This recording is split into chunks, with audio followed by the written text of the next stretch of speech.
നമ്മെ കുറിച്ച് ചിന്തിക്കുക. മനുഷ്യന്റെ സ്ഥാനം എന്താണ്? മനുഷ്യന്റെ സ്ഥാനത്തെക്കുറിച്ച് പറയുമ്പോൾ ഖുർആൻ ഏറ്റവും കൂടുതൽ അടിവരട്ടം ഇതൊക്കെ വിശദീകരിക്കേണ്ടുന്ന ഒരുപാട് വശങ്ങളുണ്ട്. ബോധപൂർവ്വം ഞാനത് വിട്ടുകൊണ്ട് ഈ ബാക്കി അന്വേഷണങ്ങൾക്ക് വിട്ടുകൊണ്ടാണ് പറയുന്നത്. മനുഷ്യന്റെ ഏറ്റവും അടിസ്ഥാനപരമായ സ്ഥാനമായിട്ട് ഖുർആൻ ഉദ്ധരിച്ചത്, ഖുർആൻ പഠിപ്പിച്ചത് അബ്ദ് എന്നതാണ്. നമ്മൾ അടിമയാണ്. എന്തുകൊണ്ട് അടിമയായി? നമ്മുടെ ജീവിതത്തിന്റെ ഒരു വശം നിർബന്ധിതമായി ആർക്കോ കീഴ്പ്പെട്ടിരിക്കുകയാണല്ലോ. കണ്ണ്, കാത്, മൂക്ക്, തൊലിയുടെ ഈ സ്പർശനശേഷി ഉൾപ്പെടെ ഒരുപാട് രംഗങ്ങളിൽ ഏതോ ഒരു ശക്തിക്ക് നമ്മൾ നിർബന്ധിതമായി കീഴ്പ്പെട്ടിരിക്കുന്നു. ആരുടെയോ അടിമയാണ്. ബാക്കി സ്വാതന്ത്ര്യമുള്ളതിലും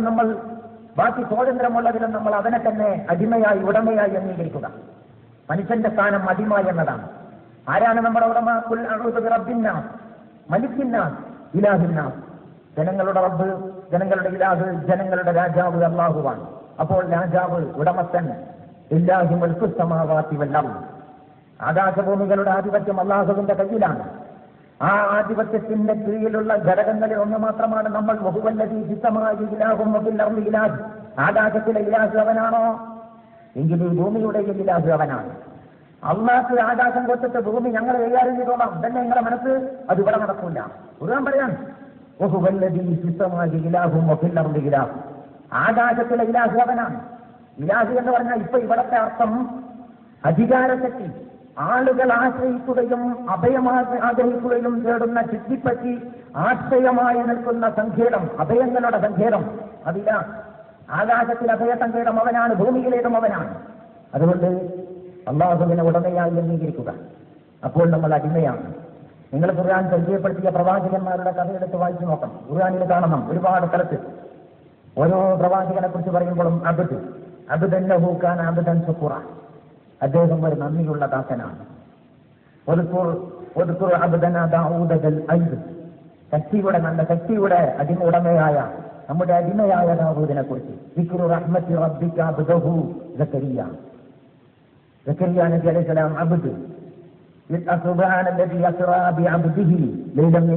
എന്ന് പറഞ്ഞിട്ട് ഖുർആൻ പറയുമ്പോൾ അബ്ദ്.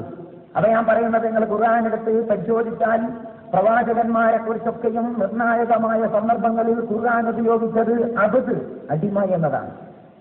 പ്രവാചകന്മാരെ കുറിച്ച് മാത്രമാണോ? അല്ല, വിശ്വാസികളെ കുറിച്ച്. ഇദാ സഅലക ഇബാദി അന്നി ഫഇന്നി ഖരീബ്. എന്നെപ്പറ്റി എന്റെ ദാസന്മാർ നിന്നോട് ചോദിച്ചാൽ നീ പറയണം, ഞാൻ സമീപസ്ഥനാണ്. അപ്പോൾ അബ്ദ്, ഇബാദ് അതിന്റെ ബഹുവചനമാണ്. എന്നെ നിന്റെ സച്ചരിതരായ അടിമകളിൽ ഉൾപ്പെടുത്തണം.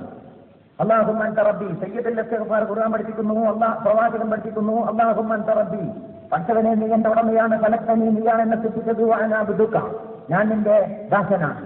അപ്പോൾ അവൻ ഉടമയാണെന്ന് സമ്മതിക്കരുത്.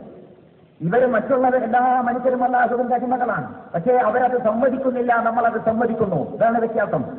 മുസ്ലിമും കാഫിറും തമ്മിലുള്ള വ്യത്യാസം. അല്ലാഹുവിനെ ഉടമയായി അംഗീകരിച്ച് നമ്മൾ സ്വയം അടിമത്തത്തിന് സമ്മതിച്ചതാണ്. മറ്റുള്ളവരത് സമ്മതിക്കുന്നില്ല.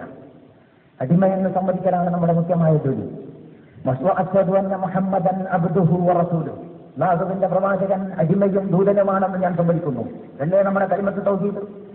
അപ്പൊ ഞാൻ പറയുന്നു, നമ്മൾ അടിമകളാണ്. ലൻ യസ്തൻകിഫൽ മസീഹു അൻ യകൂന അബ്ദൻ ലില്ലാഹ് വലൽ മലായികത്തുൽ മുഖറബൂൻ വമൻ യസ്തൻകിഫ് അൻ ഇബാദതിഹി വയസ്തക്ബിർ ഫസയഹ്ശുറുഹും ഇലൈഹി ജമീഅ. പരിശുദ്ധ ഖുർആൻ പറയാൻ, ലൻ യസ്തൻകിഫൽ മസീഹു അൻ യകൂന അബ്ദൻ ലില്ലാഹ്. മസീഹ് അല്ലാഹുവിന്റെ ദാസനാകുന്നതിന്, ഈസാ നബി അലൈഹിസ്സലാം അല്ലാഹുവിന്റെ ദാസനാകുന്നതിന് വിസമ്മതിച്ചിട്ടില്ല. വലൽ മലായികത്തുൽ മുഖറബൂൻ, ദൈവസാമീപ്യം സിദ്ധിച്ച മലക്കുകളും വിസമ്മതിക്കുന്നില്ല. ഒമൻ യസ്തൻകിഫ് അൻ ഇബാദതിഹി, അവന്റെ അടിമത്വത്തിന് ആരെങ്കിലും വിസമ്മതിച്ചാൽ അവിടെ പിന്നെ ഇബാദത്തിന് എന്തെന്ന അർത്ഥം പറയാം? ആയത്ത് ശ്രദ്ധിക്കണം നിങ്ങൾ. ആയത്ത് ഖുർആൻ പറയുന്നു, ലൻ യസ്തൻകിഫൽ മസീഹു അൻ യകൂന അബ്ദൻ ലില്ലാഹ്. അല്ലാഹുവിന്റെ അടിമയാകുന്നതിനെ മസീഹ് വിസമ്മതിച്ചിട്ടില്ല. വലൽ മലായികത്തുൽ മുഖറബൂൻ, ദൈവസാമീപ്യം സിദ്ധിച്ച മലക്കുകളും എന്തിനെ സമ്മതിച്ചില്ല? അടിമയാകുന്നതിന് വിസമ്മതിച്ചില്ല. എന്നിട്ട് തുടർന്ന് പറയുന്നു, ഒമൻ യസ്തൻകിഫ് അൻ ഇബാദതിഹി, ആരെങ്കിലും അവന്റെ അടിമത്വത്തിന് വിസമ്മതിച്ചാൽ വയസ്തക്ബിർ, എന്നിട്ട് അഹങ്കരിക്കുകയും ചെയ്താൽ എല്ലാവരെയും അവനിലേക്ക് മടക്കും. അപ്പൊ അടിമത്വത്തിന് തയ്യാറാവുക, അവനെ ഉടമയെന്ന് സമ്മതിക്കുക, ഞാൻ അടിമയാണെന്ന് അംഗീകരിക്കുക. ഇതാണ് ഒന്നാമത്തെ പണി. ഒരു മനുഷ്യന്റെ ജോലി ഇതാണ്. ഒരു മുസ്ലിം ആകുവാൻ ഒരാൾ ചെയ്യേണ്ടുന്ന ഒന്നാമത്തെ കാര്യം അതാണ്. രണ്ടാമതായി ആരെ ഉടമയാണെന്ന് അംഗീകരിച്ചോ അവൻ അനുസരിക്കണം. അതാണ് രണ്ടാമത്തെ സംഗതി. ഉടമയെ അനുസരിക്കണം. ഈ അനുസരണമാണ് രണ്ടാമത് വേണ്ടത്. ഈ അനുസരണ സ്വഭാവം നിലനിർത്തിയാണ് അനുസരിക്കുന്നവനാണ് മുസ്ലിം. അതാണ് മുസ്ലിമിന്റെ പണി. വിവാദത്തിന് അനുസരണവും അർത്ഥമുണ്ടോ ഇല്ലേ എന്നുള്ള ചർച്ചപ്പാടിരിക്കട്ടെ, അതിലേക്ക് കിടക്കാൻ ഇവിടെ ഉണ്ടായിരുന്ന സമയമില്ല. പക്ഷെ ഒന്ന് ഞാൻ പറയാം, നിങ്ങൾ ധൈര്യമായിട്ട് എവിടെ പോയിട്ട് പറഞ്ഞാലും ഒരാൾക്ക് നിഷേധിക്കാൻ കഴിയില്ലെന്ന് ഉറപ്പുള്ള കാര്യമാണ്. അതെന്താണെന്ന് ചോദിച്ചാൽ, അനുസരണമില്ലാതെ ആരാധന പോലും വിവാദത്താകൂല്ല. അനുസരണമാണ് മുഖ്യമായ പ്രശ്നം. അള്ളാഹുവിനനുസരിക്കുക, അതാണ് പണി. അനുസരണമില്ലെങ്കിൽ ആരാധന പോലും വിവാദത്താവില്ല. ഉദാഹരണത്തിന് വേണമെങ്കിൽ തിരിയാത്തവർക്ക് വേണ്ടിയിട്ട് ഞാൻ ഉദാഹരണം പറയാം. ആരാധന എന്ന് പറയുന്നത് നമ്മുടെ ഈ ആരാധന മനുഷ്യൻ ചെയ്യേണ്ടത് ആകെ കൂടി ആരാധനയാണ്, വേറൊരു പണി ചെയ്യേണ്ടതില്ല എന്ന് പറഞ്ഞൊരു കൂട്ടുണ്ട്. അവരെ സംബന്ധിച്ചിടത്തോളം എപ്പോൾ ചോദിച്ചാലും അപ്പോ ആരാധനക്ക് ഒരു നിർവചനം പറയും. മറഞ്ഞ വഴിയിലൂടെ രക്ഷാശിക്ഷകൾ ആഗ്രഹിച്ചുകൊണ്ട് ചെയ്യുന്ന സംഗതി. അതാണ് വൈദിയായ കാര്യകാരണ ബന്ധങ്ങൾക്ക് അധികമായ വഴിയിലൂടെ രക്ഷാശിക്ഷകൾ ആഗ്രഹിച്ചുകൊണ്ട് ചെയ്യുന്ന കർമ്മം, അതാണ് ആരാധന. അപ്പോ ഒരാൾ സുബഹിസ്കരിച്ചു എന്നുള്ളത് ഒരു അത്ഭുതമായിട്ട് പറയില്ല, അത് വേറെ പറയേണ്ടി വരും. ഇപ്പൊ അങ്ങനെ എന്താ പറയുന്നത്? ഒരാൾ സുബഹിസ്കരിച്ച് 4 റക്അത്ത് സംസ്കരിച്ചു. നിസ്കരിക്കേണ്ടിയിരുന്നത് 2 റക്അത്താണ്, മൂപ്പര് 4 റക്അത്ത് നിസ്കരിച്ചു. മഗ്രിബ് മൂപ്പര് 2 റക്അത്ത് നിസ്കരിച്ചു. ലഹ്റും അസ്റൊക്കെ ഈരണ്ടിയിലാണ് നിസ്കരിച്ചത്. ഇശാവും 2 നിസ്കരിച്ചു. ഇങ്ങനെയൊക്കെ പുതിയ ഒരാളങ്ങനെ നിസ്കരിച്ചു. ഇതൊക്കെ ആരാധനയെ സംഗതി. ചെയ്യേണ്ടത് പോലെ ചൊല്ലി, പറയേണ്ടത് പോലെ പറഞ്ഞു, എല്ലാം അതിന്റെ രൂപം തെറ്റൊക്കെ ചെയ്താൽ അത് ആരാധനയാണ്. കാരണം മറന്ന വഴിയിലൂടെ അള്ളാഹുവിന്റെ പ്രതിഫലം പ്രതീക്ഷിച്ചിട്ടാണ് ഇരിക്കുന്നത്. സുബഹി 4 അത് വിവാദത്താകൂല. എന്തുകൊണ്ട്? അതിൽ അനുസരണമില്ല. അനുസരിക്കേണ്ടത് അനുസരണം ഉണ്ടാകുമ്പോഴേ വിവാദത്താകൂ. അനുസരണം എന്താണ്? 2 നമസ്കരിക്കാൻ കൽപ്പിച്ചാൽ അതങ്ങോട്ട് ചെയ്തോളാം. അപ്പോൾ അനുസരണം ഉണ്ടാകുമ്പോഴേ ആരാധന പോലും വിവാദത്താവുകയുള്ളൂ. മുഖ്യ പ്രശ്നം അനുസരണം തന്നെയാണ്. നമ്മുടെ ചില ആളുകൾ, സാധാരണക്കാർ, ജമാഅത്തെ ഇസ്ലാമി വിവാദത്തിന് അടിമത്വം, അനുസരണം, ആരാധന എന്നർത്ഥം പറയുന്നുണ്ട്. എന്നിട്ട് ഇങ്ങനെ ചിന്തിക്കും, ആരെങ്കിലും ചോദിക്കും, എന്തിനാ അങ്ങനെ 3 അർത്ഥം പറഞ്ഞു, എന്താ ആരാധന പറഞ്ഞാൽ പോരെ, നമുക്കെന്തോ പറ്റിയ? ഞാൻ പറയുന്നത് ഇതിന്റെ ഡിഫറൻസ് തന്നെ പിടികിട്ടാത്ത ആളുകളൊക്കെ അങ്ങനെ ചിന്തിക്കാൻ കഴിയുന്ന. അള്ളാഹുവിനെ ഉടമയാണെന്ന് അംഗീകരിച്ചാൽ ഞാൻ അടിമയാണെന്ന് സമ്മതിക്കൽ ഇതിന്റെ ഒരു ഭാഗമാണ്. ആ അടിമയെ അനുസരിക്കൽ പിന്നീട് അതിന്റെ ഒരു ഭാഗമാണ്. ആ അനുസരണശീലം എല്ലാ രംഗത്തും നിലനിർത്തണം. അതിനെപ്പോഴും അവനെക്കുറിച്ചുള്ള സ്മരണ വേണം. ഈ നാഥനെ കുറിച്ചുള്ള സ്മരണ, വല ദിക്റുല്ലാഹി അക്ബർ, അല്ലാഹുവിനെ കുറിച്ചുള്ള സ്മരണയാണ് ഏറ്റവും വലുത്. അല്ലാഹു യഅലമു മാ യസ്നഊൻ, നിങ്ങൾ പ്രവർത്തിക്കുന്നത് അല്ലാഹു അറിയും. അതുകൊണ്ട് ഫൈദാ ഖുദിയത്തിസ് സ്വലാത്തു ഫന്തശിറൂ ഫിൽ അർളി വബ്തഗൂ മിൻ ഫളില്ലാഹ്, പള്ളിയിൽ നിന്ന് നമസ്കാരം കഴിഞ്ഞാൽ പിന്നെയും അവിടെ കടന്നിരിക്കരുത്, ഭൂമിയിൽ വ്യാപരിക്കുക. അങ്ങനെ വ്യാപരിക്കുമ്പോൾ എന്ത് വേണം? ഉദ്കുറുല്ലാഹ കസീറൻ, അള്ളാഹുവിനെ കുറിച്ച് ധാരാളമായി സ്മരിച്ചുകൊണ്ടിരിക്കണം. അപ്പൊ ഈ അള്ളാഹുവിനെ ധാരാളമായി സ്മരിക്കണം. ഈ സ്മരണ കിട്ടാൻ എന്ത് വേണം? അതിനുവേണ്ടി ആരാധന. അള്ളാഹുവിനെ ഉടമയായി അംഗീകരിച്ച് അടിമത്തം അവനാണെന്ന് സമ്മതിച്ച് ആ ഉടമയെ അനുസരിക്കാൻ തീരുമാനിച്ചാൽ ആ അനുസരണബോധം നിലനിർത്തണമെങ്കിൽ എപ്പോഴും അവനെക്കുറിച്ചുള്ള സ്മരണ വേണം.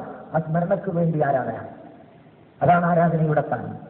മൗദൂദി സാഹിബ് ഒരിടത്ത് ആരാധനാ കർമ്മങ്ങളെ ഈ വെയിറ്റിംഗ് ഷെഡിനോട് ഉപമിച്ചിട്ടുണ്ട്. ഈ വെയിറ്റിംഗ് ഷെഡ് വരെ പട്ടാളച്ചിട്ടകളായിരുന്നു, അപ്പോ വെയിറ്റിംഗ് ഷെഡാക്കി എന്ന് പറയുന്നത്. ഞാൻ പറയുന്നത് ഇതിന്റെ ഉദാഹരണം ചെയ്യാൻ വേണ്ടിയിട്ടാണ്, ഉദാഹരണത്തിനല്ല പിടിക്കേണ്ടത്. അതായത് ഒരാൾ യാത്ര പോകുമ്പോൾ തിരുവനന്തപുരത്തേക്ക് പോകുന്ന ഒരാൾ വെയിറ്റിംഗ് ഷെഡിൽ പോയിരുന്നു. ഇയാൾ മറന്നുപോയി, ഞാൻ തിരുവനന്തപുരത്തേക്ക് പോകേണ്ടവനാണ്. ബസ് ഇങ്ങനെ പോകുന്നുണ്ട്, ഇയാൾ വെയിറ്റിംഗ് ഷെഡിൽ തന്നെ ഇരിക്കുകയാണ്. ഇങ്ങനെ വരാൻ പാടില്ല. മൗദൂദി സാഹിബ് പറയാണ്, ഇത് വെയിറ്റിംഗ് ഷെഡിൽ ഇരിക്കലല്ല, വെയിറ്റിംഗ് ഷെഡ് അതിന് വേണ്ടിയിട്ട് ഇരിക്കണം. അപ്പൊ പള്ളി നമസ്കാരത്തിനാണ് ഖുർആൻ തന്നെ പറയുന്നു, വല ദിക്റുല്ലാഹി അക്ബർ, അല്ലാഹുവിനെ കുറിച്ചുള്ള സ്മരണയാണ് ഏറ്റവും വലിയ കാര്യം. ആ ഓർമ്മ കിട്ടാനാണ് ഈ നമസ്കാരം. ഓർമ്മ കിട്ടുന്നില്ലെങ്കിൽ തന്നെ നമസ്കാരമാണ്. അപ്പൊ ഞാൻ പറയുന്നത് അടിമത്വം, ആ അടിമത്വം നിലനിർത്താൻ, ആ അടിമത്വത്തിന്റെ അനിവാര്യം എന്ന നിലയ്ക്ക് അനുസരണം, ആ അനുസരണബോധം നിലനിർത്തുവാൻ ആരാധന. അതുകൊണ്ട് പ്രവാചകന്മാർ വന്നിട്ട് പറഞ്ഞത് അള്ളാഹുവിനെ ഉടമയാണെന്ന് അംഗീകരിച്ച് അവനെ അനുസരിച്ച് അവനെ ആരാധിക്കണം. ഉഅ്ബുദുള്ള. അപ്പൊ ഖുർആനിൽ ഉഅ്ബുദുള്ള എന്ന് പറഞ്ഞാൽ ഈ 3 കൂടി ഉൾക്കൊള്ളുന്നതാണ്. ഇതാ നമ്മുടെ വാദം. അതല്ലാതെ എല്ലാ സ്ഥലത്തും വിവാദത്തിന് അനുസരണം നടത്താൻ പറയാൻ പറ്റില്ല. പിന്നെ നിരുപാധികമായ അനുസരണം വേറെ ഒന്നുണ്ട്. അത് ഇപ്പൊ നമ്മുടെ ഈ മുഖ്യ വിഷയത്തിന്റെ ഹാക്കിമീയത്തിന്റെ ഭാഗമല്ലാത്തതുകൊണ്ട് ഞാനതിലേക്ക് കിടക്കുന്നില്ല. പറഞ്ഞ വിഷയത്തിന്റെ ആ ഫ്രെയിമിലൂടെ വിഷയത്തിലേക്ക് എത്തേണ്ടതുള്ളത് കൊണ്ട് ബാക്കി ഞാൻ വിടുകയാണ്. അപ്പൊ പ്രവാചകന്മാർ വന്നിട്ട് പറഞ്ഞു ഉഅ്ബുദുള്ള. അതിന്റെ അർത്ഥം ഇതാണ്, താല്പര്യം ഇതാണ്.